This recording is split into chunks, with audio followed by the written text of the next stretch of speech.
Olá, um ótimo sábado para todos vocês, que Deus os abençoe e que nesse sábado você possa receber uma bênção especial do nosso Deus Todo-Poderoso. Queridos amigos, ontem nós estudamos aqui o primeiro capítulo do livro de Eclesiastes. Eu não explanei muito sobre o primeiro capítulo, hoje vou dar um pouquinho mais de ênfase. Ontem eu tratei mais da questão introdutória do livro, mas hoje nós vamos estudar aqui as falas dos personagens principais dentro deste livro. Eu convido você a uma rápida oração. Pai nosso que estás nos céus, muito obrigado, Senhor Deus, por mais um sábado que estamos na tua santa e divina presença. Ó Deus, Pai Todo-Poderoso, que o Senhor possa abençoar os teus filhos, onde eles estão, e que todos possam ser agraciados por uma bênção especial no teu santo dia. Querido Pai Todo-Poderoso, perdoa, Senhor Deus, os nossos pecados, dá-nos agora um ótimo estudo da tua palavra, em nome de Jesus. Amém. Queridos amigos, aqui dentro do livro de Cantares, nós vamos ler aqui o capítulo 2 de Cantares, mas antes eu quero mostrar algumas coisas para vocês aqui do primeiro capítulo. O primeiro capítulo aqui começa com um monólogo.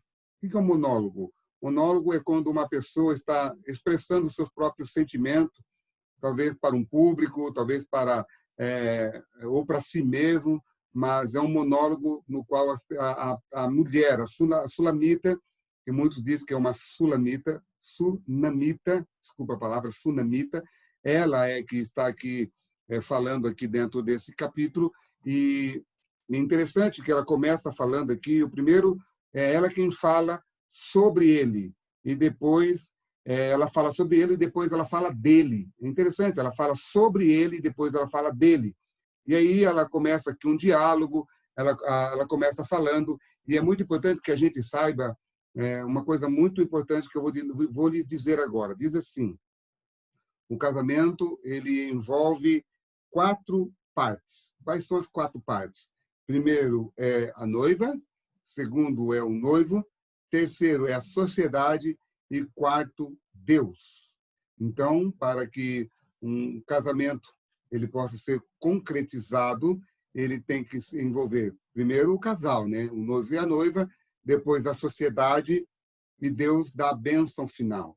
É Deus quem dá a bênção final, entendendo que é Ele quem fez todas as coisas acontecerem. Então, dentro desse relacionamento aqui da Sulamita com Salomão, que nós entendemos que é uma sulamita, ela vai dizer como ela vai falar sobre algumas coisas a respeito da sua aparência. Interessante que ela fala aqui no capítulo 1, ela fala que como ela é. Ela diz assim, olha, eu sou morena e bonita.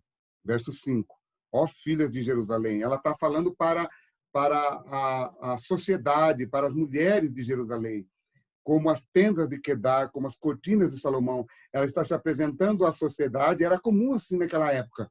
A sociedade é que dava o aval para que ela pudesse chegar até o rei, entendendo que ela vai se aproximar do rei, ela está se aproximando do rei Salomão, e dentro disso ela dá suas características, e Salomão, lógico, que vai aprovando mediante ao relacionamento com ela. E olha isso que diz assim: não olhe para a minha pele morena, porque o sol me queimou. É bem provável que essa mulher aqui, por causa do sol bem quente do deserto, a pele dela era uma pele bem morena mesmo. Uns dizem que talvez fosse uma de raça negra, outros dizem a pele dela só escureceu. Não importa, o importante é que ela era uma morena bem escura, morena escura, com a pele com tons bem escuro, que a Bíblia está dizendo. Talvez se aproximasse mais do negro do que da pele branca, né, por causa do sol.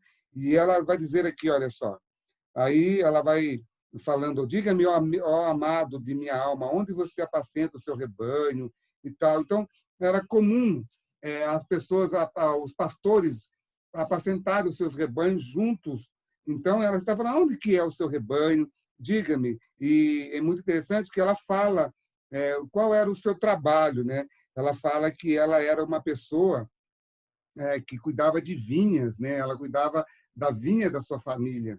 E aí a Bíblia vai dizendo, então, ela vai falar, o esposo, aqui no verso 8 do capítulo 1, diz assim: Se você, a mais bela das mulheres, não sabe, siga as pisadas dos rebanhos, ou seja, com muito carinho, ele está falando, olha, você vai me encontrar, eu sei que você vai me encontrar, é só você me seguir. Mas o importante é que, no capítulo 1, no versículo 2, beije-me com os beijos de sua boca. Eles têm o primeiro contato. Então, é interessante que, pelo toque dele, ela já fica atraída por ele. Então, é um relacionamento que há toques, há um relacionamento que não é um relacionamento de cama, como muitas pessoas fazem. Hoje, muitas pessoas, para dizer que o relacionamento vai dar certo lá no futuro, eles vão para a cama. Não, o relacionamento deles era de toque, mas não era um relacionamento de cama, porque envolvia aqui a sociedade que estava de olho no relacionamento deles. Por isso que vai aparecer várias vezes aqui a questão das filhas de Jerusalém. Agora, olha só que interessante. Depois desse contato que eles têm, verso 15 do capítulo 1. Como você é bela, minha querida, como você é bela, os seus olhos são como pombas. É Salomão, é o noivo falando. Como você é belo, meu amado. Ela está falando, olha só. Como você é belo, meu amado. Como é encantador o nosso leito é de viçosa relva. Ela está falando, ela não está falando da cama em si, ela está falando de como o contato deles foi maravilhoso. As vigas da nossa casa são cedros e o nosso teto são o cipreste. Eu sou a rosa de Saron, o lírio dos vales. Queridos, a rosa de Saron, o lírio dos vales, não era uma importante flor, não era uma importante rosa. Ela está falando assim, olha, talvez eu não seja digna de fazer parte ou ser a sua esposa. Ela está falando assim, olha, eu sou como uma simples rosa de Saron. Aí, olha só o que Salomão fala. Como lírio, verso 2, como um lírio entre os espinhos, assim é minha querida entre as donzelas. Observa bem o que ele está dizendo. Ele está dizendo assim para ela, assim, apesar de você achar que você não é a mais bela das rosas, eu quero dizer para você que dentre todas as rosas não há uma igual a você.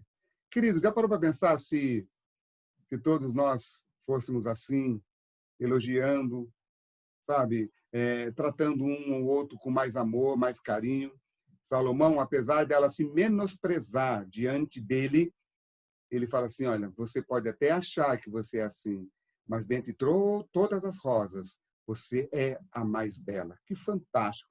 Mas aí, olha só, ela vai falar, com a macieira entre as árvores do bosque, assim é o meu amado entre os jovens, desejo muito a sua sombra. E ela vai começando a falar. Aqui no verso 6, ela diz assim, olha só, a sua mão esquerda está debaixo da minha cabeça e a direita me abraça. Ela já está antevendo aqui ou já vendo o próprio casamento dela. Então, queridos, aqui, a própria Sunamita, ela vai dizer assim, quanto que ela deseja a consumação do casamento, ela antevê a consumação do casamento, porque a sua mão esquerda esteja debaixo da minha cabeça, a direita me abraça, mas ela sabe que deve esperar pelo momento apropriado. Ela fala, olha, quanto eu queria estar deitada nos teus braços, mas aí ela olha e fala assim, poxa, eu ainda tenho que esperar mais um pouco. Por que ela tem que esperar mais um pouco? A resposta está no verso 7. Filhas de Jerusalém, jurem pelas gazelas, estou lendo o capítulo 2, verso 7, tá? Filhas de Jerusalém, jurem pelas gazelas e pelas corças selvagens. Observe que essa expressão desses animais do campo não era uma afronta, era algo belo, bonito de se ver. Jurem pelas gazelas, pelas corças selvagens, que vocês não acordarão, nem despertarão o amor, até que este o queira. Ou seja, não me deixe ir para a cama com ele, que vocês possam me proteger para que isso não aconteça. Ah, se todos os filhos e filhas pedissem conselho para a mãe e o pai, muitas tragédias de relacionamento seriam evitadas.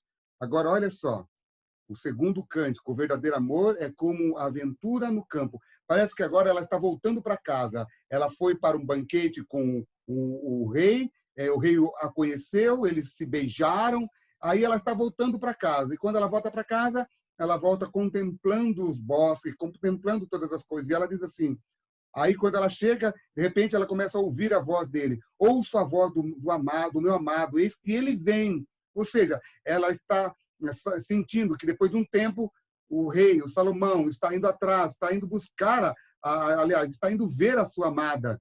Aí então ela fala: nossa, o meu amado está vindo, ele é como um gamo pulando, como uma gazela que pula a parede, que pula monte, ou seja, para ele não há obstáculo, ele está vindo ao meu encontro.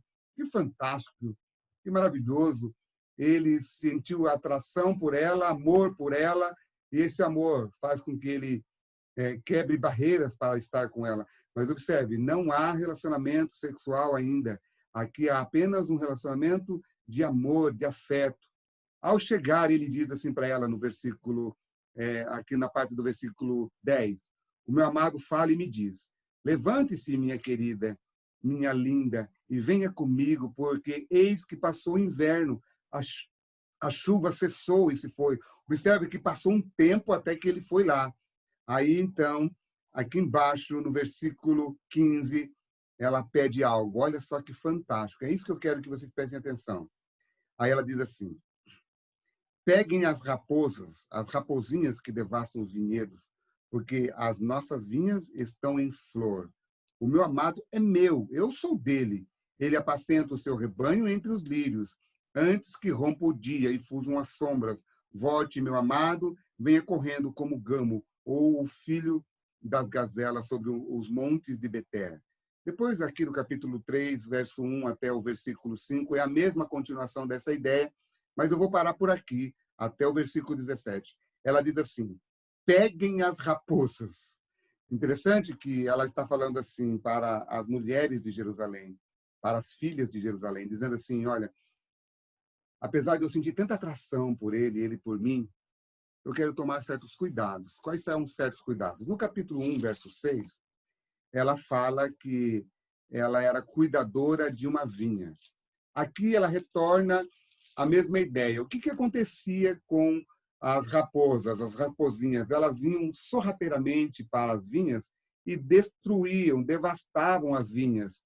Então ela está falando assim: olha, para que não haja devastação no meu relacionamento entre mim e o meu amado, apesar do amor que nós sentimos um pelo outro, eu quero tomar certos cuidados. Ah, se todos nós protegêssemos mais um ao outro, no amor, no carinho, no afeto. Se nós pensássemos mais no futuro, talvez a gente não teria feito tantas coisas erradas no passado. Amigos e amigas queridos, eu quero lhes dizer, essa mulher, a sunamita, ela está dizendo assim: eu preciso que vocês me ajudem a proteger esse relacionamento. Eu preciso que vocês me ajudem a ter um relacionamento sólido, apesar da excitação que eu tenho pelo meu marido, pelo meu namorado, pelo meu amado.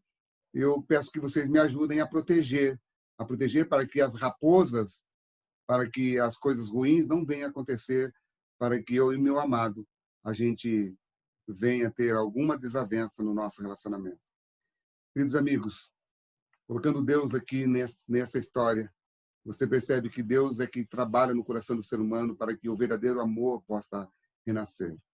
Deixa eu explicar para você. Não há amor dentro de um coração perverso. Nós nascemos na iniquidade, diz Davi. Davi diz lá no livro de Salmos: nós nascemos na iniquidade e em pecado nos concebeu minha mãe. Ou seja, Davi diz assim, dizendo que eu e você, nós somos pessoas ruins. Mas nós somos pessoas ruins. Deus é capaz de transformar a nossa vida. Que Deus abençoe você e que o amor possa brotar dentro do seu coração até a volta de Jesus. Amém.